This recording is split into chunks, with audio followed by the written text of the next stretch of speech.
What it do, everybody? It's your boy Big Doge, man. I'm about to give y'all my reaction video on a Young Dolph situation, man. Rest of Young Dolph, rest of Mo3, rest of all the fallen soldiers we had this year. And if you're in the hip hop game, please be safe. So if you're licensed to carry, make sure you get your license and your gun to be able to protect yourself by all means possible. Let's get into it. D and LL, the street niggas that thought they could come here and implement their street rules into a corporate business called the music business. You can't do this here. You gotta guess what? stop. Hey, hold on. You Hey, gotta Jonathan keep that Stewart. shit in the street. Hey, Jonathan Stewart. Hey, hold on, my nigga. Now it is a few exceptions to that. Now, we all right now, the biggest thing we all watch on Sunday night is what, y'all? What's the biggest thing we all watch on Sunday night? Football, BML. Sunday football. Besides football, too. BMF, right? All right, okay. Yeah. We watching And the Power, BMF we so watching fire. King. Don't forget the nigga that is sitting in that seat that made this all happen. A street nigga, got shot 9 times, brought his street shit into the music business, and blew up and became one of the biggest icons ever. So you got niggas that think they can follow some of these resumes. We've seen niggas make it out the streets into corporate America. Everybody ain't gonna be. Everybody ain't. 50 Cent. Everybody ain't gonna be lucky like 50 But Cent. you get what I'm saying, though, I know what you're saying. Niggas, Yeah, everybody I see what willing you're to roll saying. the dice, nigga. We get one life. Everybody's willing to roll the dice. But he moved different. That nigga C50 learned when he got shot them 9 times. Nigga had He was security. smart enough. He was smart enough to learn. He was on stage with a bulletproof vest on. Let me He knew. say this. I want to shout out. J Block 210 Daniel. You know what I'm saying? He just sent me $7 for my belated birthday. You know what I'm saying? He turned 7. He something more than he went above and beyond the Call of Duty. I want to also say this, and he threw out a R.I.P. Yonzo the Youngin.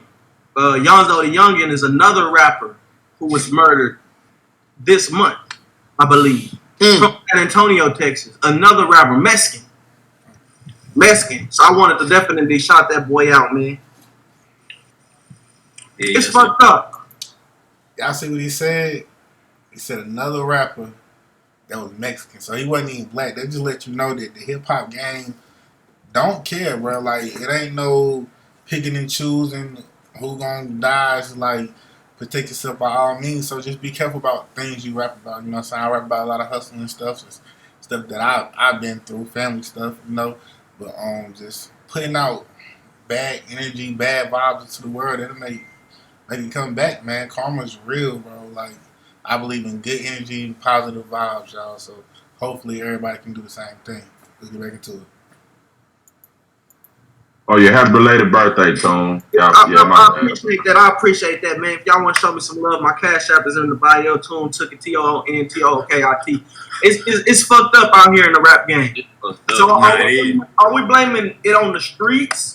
Are we blaming it on just rap? Period. Are we blaming it on Dolph celebrity status? Like, what is the? You know, where do we go from here? Is what I'm wondering. Because it doesn't seem like it's stopping. Because, and the thing is, see, there was a point, like, for example, Go Yayo, right? He's a big rapper. A lot of people know him from before. There was a point to where a nigga like him, some street shit happened, but it's always like the people around him getting touched. Now it seemed like the big kahuna, the big fish, the shark, the dolphin, the harpoon bag. The motherfucker with the money. Yeah. With the bag. With the But they didn't even rob him or nothing. It seems It like it sound personal. When Mo3 died, it wasn't number 7, it wasn't Dun Dun, it wasn't Rainwater, it wasn't nobody around that situation. Yeah. It was him. It wasn't Key Glock, it wasn't Big Moochie Grape. It was him. It wasn't FBG Cash. It was him. It wasn't Muwop. RPFBG. It was him. But stay tuned. We done watched this play out for a long time. Because, you know, in LA, when they hit Biggie, they didn't hit Lil Steve. They didn't hit, you know what I mean? They didn't hit none of them. They didn't hit Diddy. They got them. They hit Biggie. They got the nigga they wanted. when you going for that nigga, that's the nigga you going for. You want to cut the head off the snake. You know what I mean? You want to shut all them niggas down at one time. And that's what they do. They shut the niggas all down at one time. Hey, Sko, let me ask you a question, Sko. Yeah. At what point and what time do you think these artists that are men have kids? At what point of what time do they start saying, "Hey, man, you know, I'm gonna really make this shit into a real business"? Because that's what happened. You got a bunch of street niggas that don't know nothing about paperwork, nothing about publishing. They crying all day about publishing. Like we see them over and over. Dumbass niggas. Well, you artists who don't know nothing about paperwork, holla Big Doge, you know what I'm saying? I'm gonna get you right, man. You know what I'm saying? We can bring my brother Prez in so he can get you stream this shit together, man. We're gonna make shit work, man. You feel what I'm saying? For real though. And then they get on social media and they tell people that's regular people that's not in the business, they tell us about how they think shit supposed to go. That ain't how it go. When do artists get up under the umbrella and get with somebody that can be a mentor to them? Why do they feel like I'm a real nigga? I don't need no manager. I don't need nobody telling me shit, my nigga. I'm 100. When do people stop being real and start being businessmen?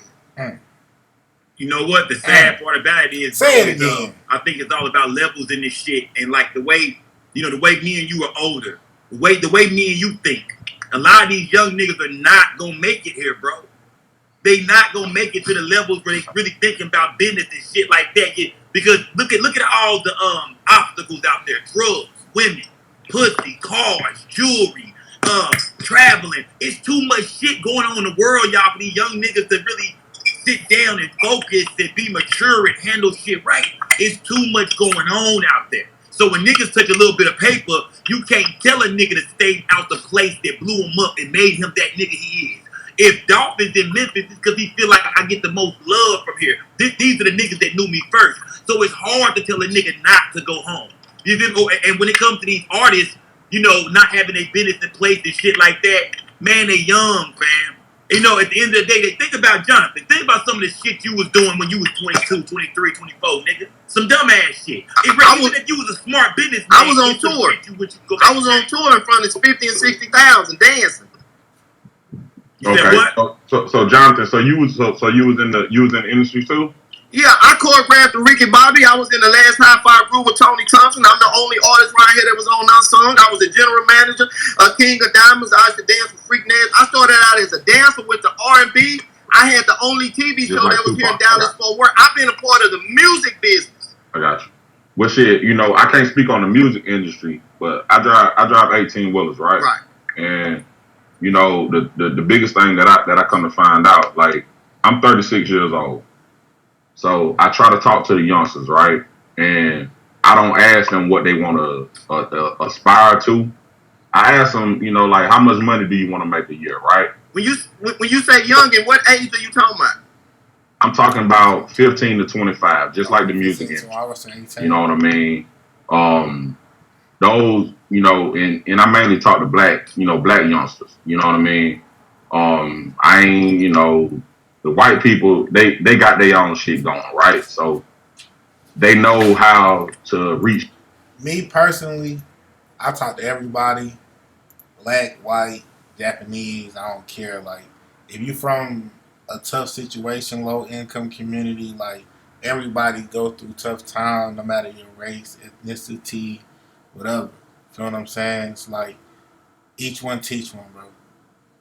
And growing up, I used to be with my mother a lot, and we used to do things in the neighborhood, give back, you know what I'm saying? I teach kids how to read and write music. I was still a kid myself, 15, 16, coming home, going with my mom, going with her to her job, doing stuff for the community. And that ultimately planted a seed in me to want to see other people grow, you feel what I'm saying? And just be the best that they can be, you know what I'm saying? Sometimes they actually hold me back from my blessings sometimes because I want to put others first, but you know what I'm saying? To me, if you give a blessing, more blessings will unfold. So, y'all, you know what I'm saying, show love to each other.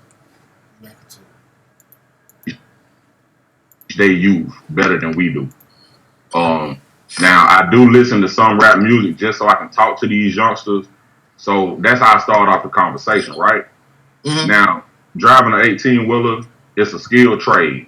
Mm-hmm. basically driving an 18-wheeler for any company is gonna guarantee you at least $50,000 a year. A lot of people don't think that shit is a lot, but we regular niggas, man. You know what I mean? All this, you know, I'm a street nigga. You want me to answer your question? You know what I mean? I want to be rich and all that. Barely getting 30. I'm getting 30 a year. I'm gonna answer your question. Okay. What not to him? I say most niggas barely getting 30. Let's get 40.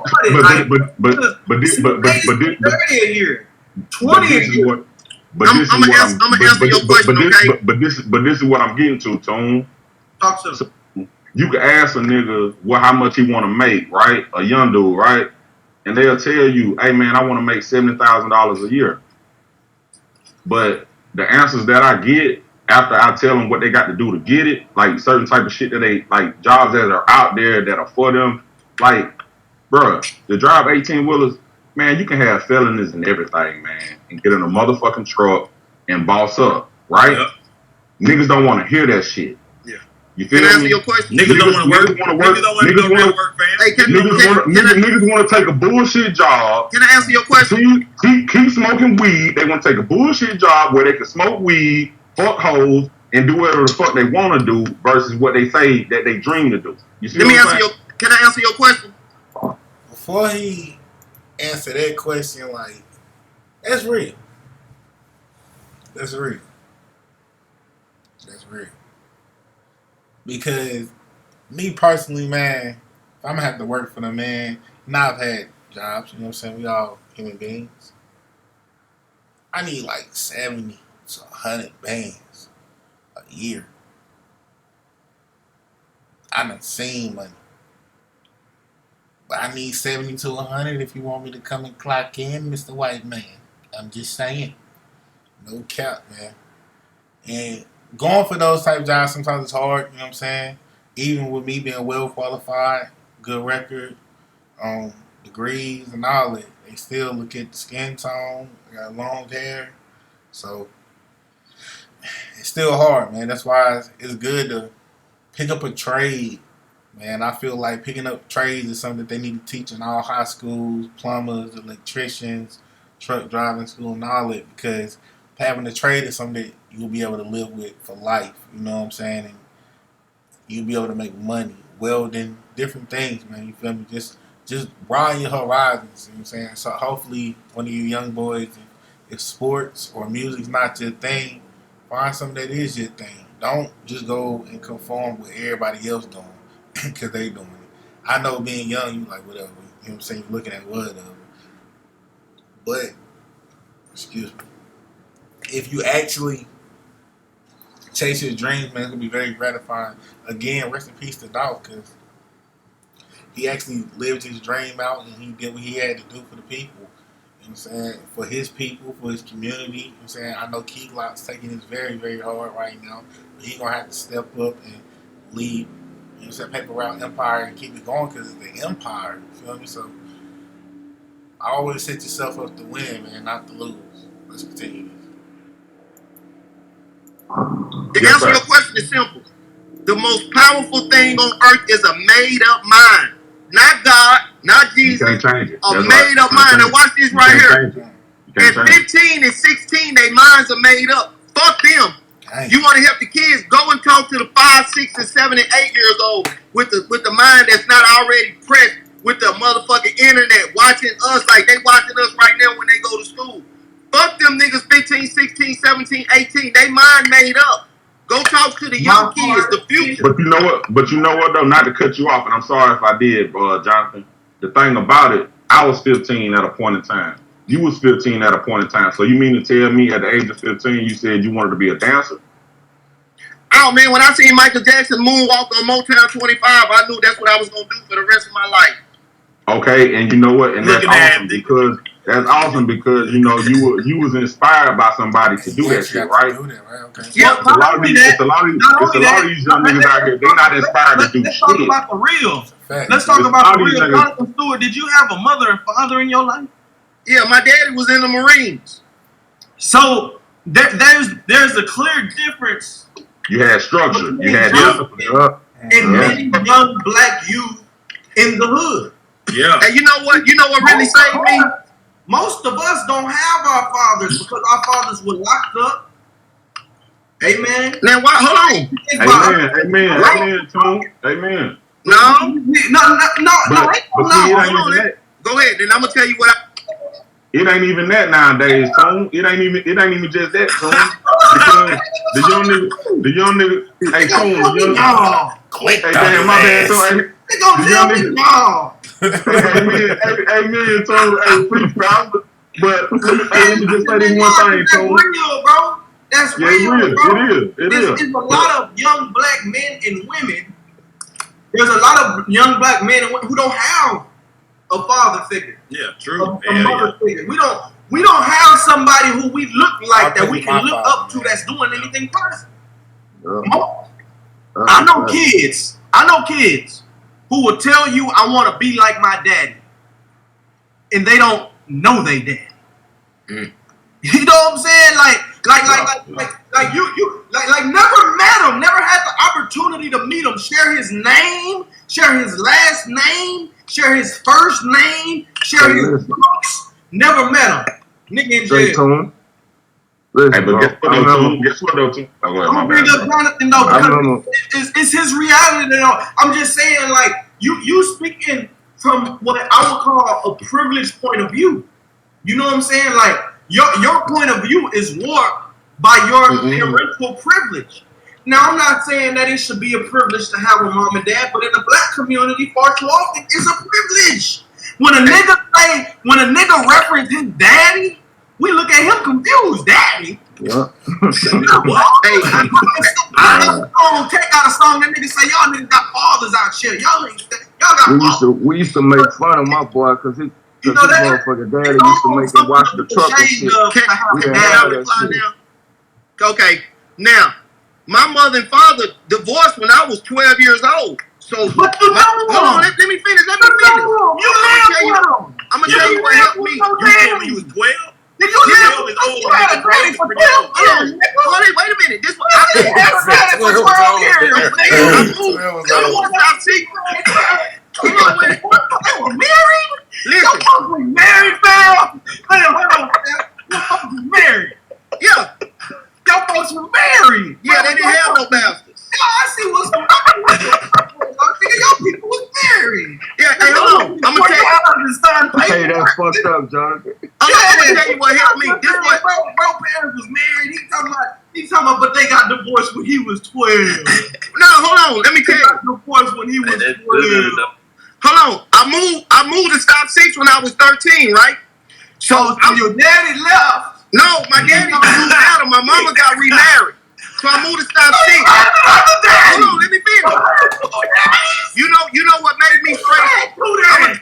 All in all, you know what I'm saying? What we learned today is, man, R.I.P. to Dolph, R.I.P. to Mo3, R.I.P. one of my favorite artists of all time. I was seeing him before a lot of you niggas, for real. I'm telling you. Nipsey Hussle, man, one of the greatest rappers to ever do it. Still one of the greatest rappers to ever do. I still bang the marathon continues, blue laces, you know what I'm saying?